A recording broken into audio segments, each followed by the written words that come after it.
when to accept, when to fight. The Buddha's real equanimity.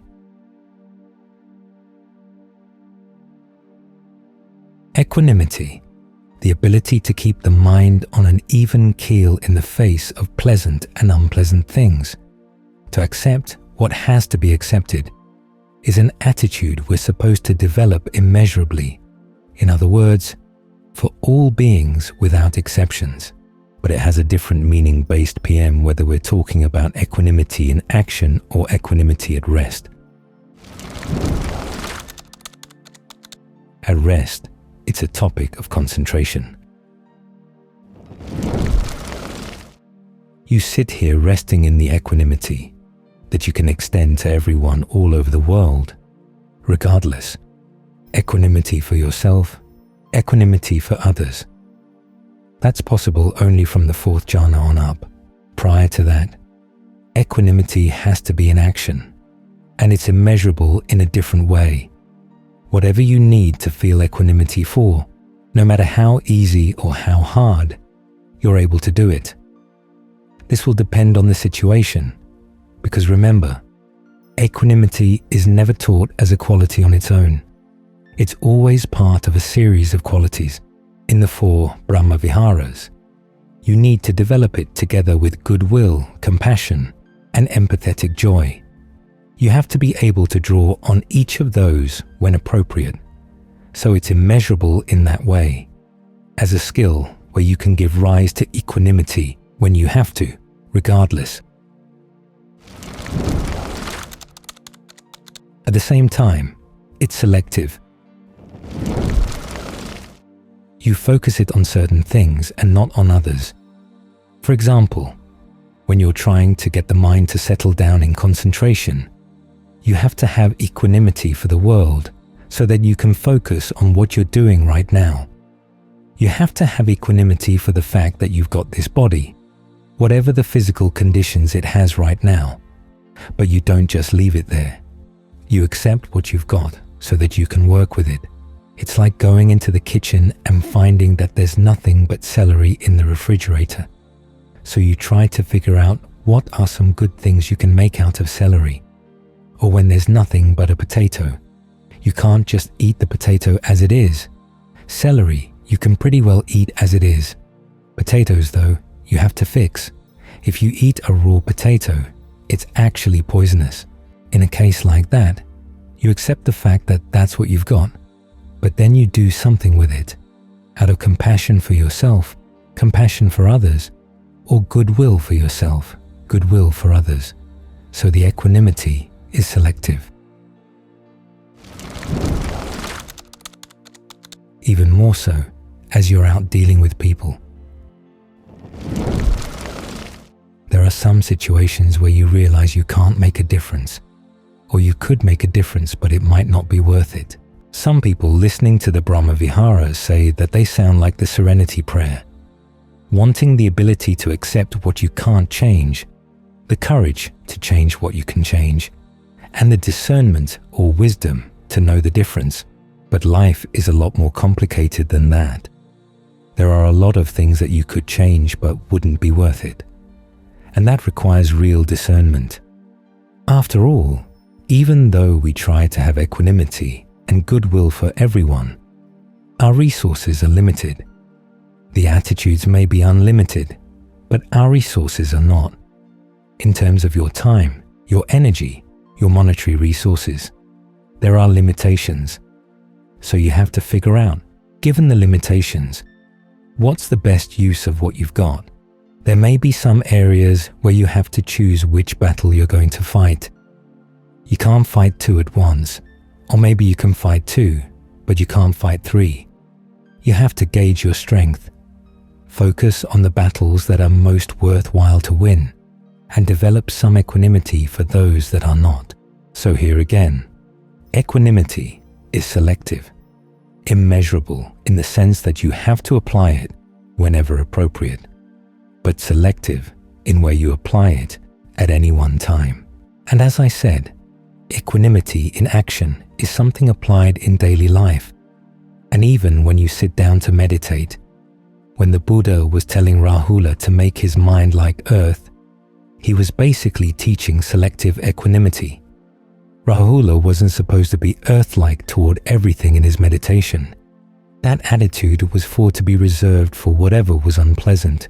This was the instruction the Buddha gave to Rahula before he taught breath in meditation. And breath meditation is not simply sitting there accepting whatever breath comes up. You work with the breath. You train yourself. You train yourself to breathe in a way where you're aware of the whole body, or where you can calm bodily fabrication. Breathe in a way where you can be sensitive to rapture, sensitive to pleasure. These things don't happen on their own. They come from seeing what you've got, accepting what you've got, and then seeing that there are possibilities for change in what you've got. Remember, the Buddha's view of the world is not static. It's not a matter of things just as they are. It's more things as they're functioning. Because things function, they have potentials, so you want to figure out what those potentials are and make the most of them. There's a lot you can do with the breath. There's a lot you can do with the simple fact that the mind talks to itself. That can actually become a factor of jhana. When directed thought and evaluation are listed as a factor of jhana, they seem exotic and strange. Some people say, how do I start directing my thoughts and how do I evaluate? Well, you're doing these things all the time. You think about a topic. That's directing your thoughts. You make comments on it. That's evaluating it. In concentration, it's simply a matter of now learning how to apply these activities to the breath and keep them with the breath to keep the conversation on topic. Don't let it wander off into other areas, and learn how to evaluate wisely. As Ajahn Lee points out in the factors for the first jhana, directed thought is basically concentration. Singleness of preoccupation is concentration, but the evaluation is the beginning of your discernment as you try to get things to fit together. You don't simply accept what's there. You accept what's there so that you can work with it. When things settle down to the point where you don't have to talk so much about them anymore, the mind is with the breath. The breath is with the mind. It seems as if your awareness and the object of your awareness become one. Then you can drop the directed thought and evaluation. Stop the chatter and just barain, with the sensation of the breath coming in, going out. Think of it welling up from within the body. The Buddha's image is of a spring at the base of a lake, its water welling up to cool the entire lake. You might hold that image in mind and then allow it to go still. The next image is of lotuses immersed in the water of the lake. The lake is still, and the lotuses are saturated with water from their roots to their tips. The breath grows still, saturating the body, and then finally it gets to the point where it stops. That's where you're at equanimity at rest. There's nothing you have to do at that point, aside from maintaining what you've got. Use it as a place for the mind to rest. After all, this is the level of concentration where the Buddha gained awakening. So it's a good foundation. It's the level of concentration from which he entered total nibbana. So it's a good place to rest, to get your bearings. It's at this point where your equanimity can be totally all around. But of course you can't stay here forever. So a large part of the skill of equanimity is realizing when you can be at rest with it, when you have to apply equanimity in action, and how the two differ. Equanimity at rest is total, all around. Equanimity in action has to be selective. A large part of your discernment lies in figuring out where and when to apply it, and where and when to apply the other Brahma Viharas. When you understand this point, you can avoid a lot of the mistakes that come when thinking you simply have to accept everything. There's that idea if you want things to be different from the way they are, That's craving, and craving's a cause of suffering, and you shouldn't do that. But if you can't want things to be different from the way they are, how are you going to follow the path? How are you going to develop anything on the path? The path has to be motivated by desire. After all, with right effort, you generate desire to give rise to skillful qualities, to abandon unskillful qualities. That's a case where you don't simply accept what's there and leave it there. You accept what's there and try to develop its potentials. You extend equanimity to everything that's not related to what you're trying to accomplish right now, but keep your desire for change focused on what you're doing. When you understand this point, you avoid a lot of the misunderstandings that come up around equanimity. As the Buddha said, equanimity is not always appropriate. If you simply develop equanimity while you're meditating, it's like a goldsmith who never puts the gold in the fire and never blows on it. He just looks at it. Nothing's going to happen to the gold when you just look at it. You put it in the fire. That's the effort of the practice. You blow on it. That's concentration. And you learn to figure out when is the appropriate time to do which task. Then you try to apply the same lessons to your daily life. There are areas where you have to really work hard at things to make changes. You have to stay focused there. There are other areas that you just have to let go, because they're going to distract you from the real work. It's through understanding where equanimity is skillful and unskillful that you can develop a lot of discernment, both inside and out. Equanimity isn't apathy. There's a discourse where the Buddha teaches his son, Rahula, how to meditate. Before he teaches him breath meditation, he tells Rahula, "Train your mind to be like the earth. When foul things are thrown on the earth isn't disgusted. When fragrant things are thrown on the earth doesn't get enchanted." Then he goes on to the other elements. Fire burns trashy things and isn't disgusted by them, and it burns fragrant things and isn't delighted by them. Water washes away dirty things, it washes away fragrant things, but it doesn't feel one way or the other about them. Wind blows foul things around, and it blows fragrant things around, and it doesn't get disgusted by the one or excited by the other. So having established this principle of equanimity, this principle of not letting your mind get elated by good things or depressed by bad things, the Buddha then starts in with the teaching on breath meditation. But he doesn't teach Rahula to be apathetic about the breath, saying, well, just accept whatever breathing there is. Part of the instructions is to train yourself to breathe in such a way that you're sensitive to the whole body, that you experience pleasure, that you experience rapture. These are trainings, things you have to will to happen.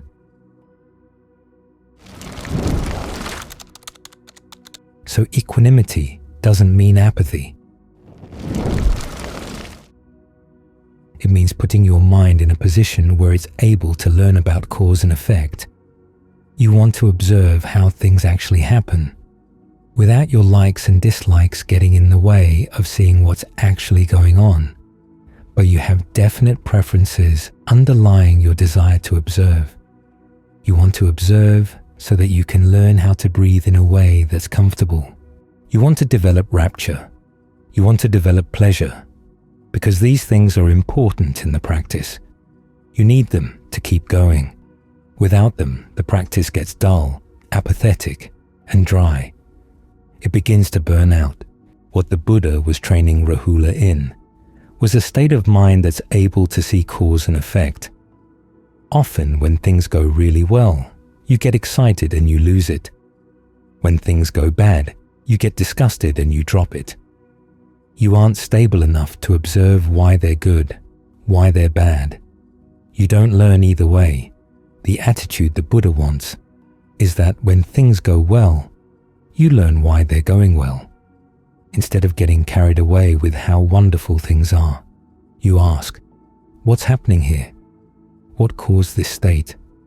Sometimes the analysis, if you do it while things are happening, will mess things up, so you have to learn how to do it right afterwards. Sometimes, though, it doesn't. If your concentration is strong enough, you can observe what you're while you're doing it. So, the issue lies in getting your mind in a state where it's willing to learn, where it's able to observe cause and effect, so you can master the skill. That's how equanimity functions. It doesn't mean not caring about what happens. You care, but you also care to learn about cause and effect. What really works in getting the breath to be comfortable. What really works in getting the mind to settle down. You can't just go on the power of wanting things to be this way or that. You've got to learn what actually works, what doesn't work. You may have some ideas about what should work, but when you find that they don't, you drop them. You're not attached to them. There's that famous passage where the third Zen patriarch says that the great way is not difficult for those with no preferences. In terms of the Buddha's teachings, there's only one way that makes sense, which is that you don't have preferences about what's going to work. You admit what works, you admit what doesn't work. There may be ways of meditating that you would like to see work, but if they don't work, you put them aside. There may be methods that you have a preconceived dislike for, but if you find that they actually work, you don't let your likes and dislikes get in the way. That makes the great way a lot easier. Look at the Buddha's teaching on the Four Noble Truths. You treat the cause of stress differently from the path to the end of stress. You try to abandon the cause and to develop the path. It's not that you say, I don't care which happens, whether it's stress or not stress. You do care. You care so much that you're really willing to learn, to put in all the time and effort required to learn. But you may find that it requires you to meditate on the 32 parts of the body. A lot of people don't like that, but it can be very effective. You realize that if you're going to overcome lust, you really have to look into the body, take it apart, section by section by section in your mind. Then do it again, and again and again, however many times is required until the results really do cut through lust. You may decide that you prefer a path that's easy and pleasant, a path that involves just letting go, not having to make an effort, not having to develop any skill, not having to attain any goal. But when you find that that doesn't work, you have to put it aside, along with all your preconceived notions. If a path that works takes a lot of work, don't be afraid of it. The mind has lots of ways of looking for an easy way out. All that work that goes into concentration practice is just an attachment, you might say. Well, I'm going to be beyond that attachment, skip over that, because I've already seen through it. You can't skip over it. You've got to go through the process because mastering the process is what develops your discernment. The mind can find all kinds of ways of avoiding the effort in the practice. You might decide, well, I'm just not up to this. I'm not good enough for this. I'm not cut out for this. Why? Learn to recognize that kind of thinking for what it is. It's the voice of laziness trying to find some way to get around the practice. As Ajahn Mahabua once said, don't be afraid of the effort that's needed in the practice. Don't regard it as an executioner. It's not going to kill you. It just may take more out of you than you might want. But think of the alternative if you don't do it. You end up looking back on your life saying, gee, I could have put more into it, but I didn't. That's not a good way to look back at your life. It's better to say, I knew what needed to be done, and I did it.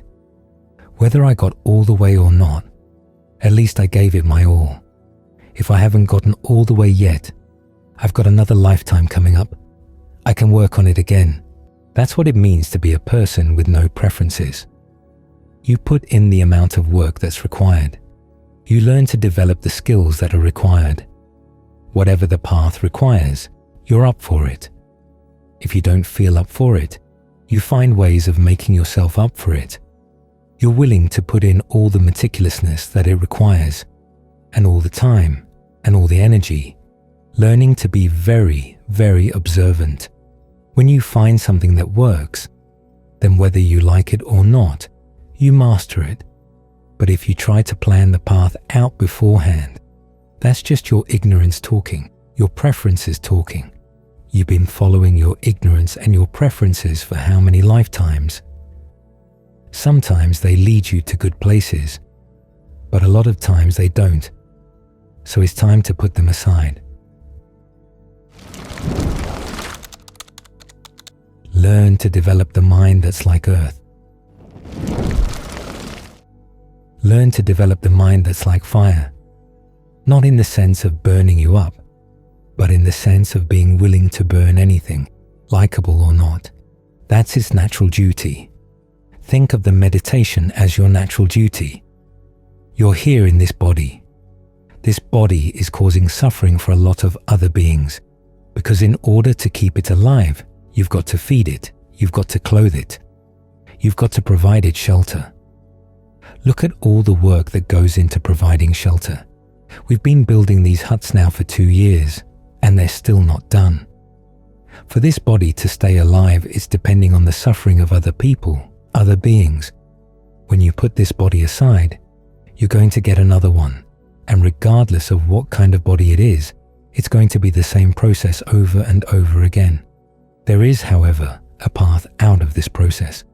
It yields the highest happiness for you and doesn't impose anything on anybody else.